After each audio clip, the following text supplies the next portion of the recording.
Welcome! In front of me I have GARMIL Lily 2 active, and I'm gonna show you how to adjust the screen brightness on this watch. First we need to wake up the screen on our watch, and you can do it by pressing the lower button. Let's press it again to go back to home screen. And once you wake up the screen, press and hold the lower button to open the menu. Now scroll down through the menu, find the settings option and tap on it. Here find the option called the system, and once you find it and select it, tap on it, and then tap on display, and here tap on brightness.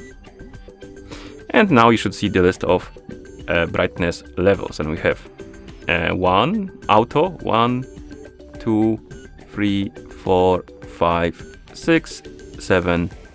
Okay, it goes up to 7.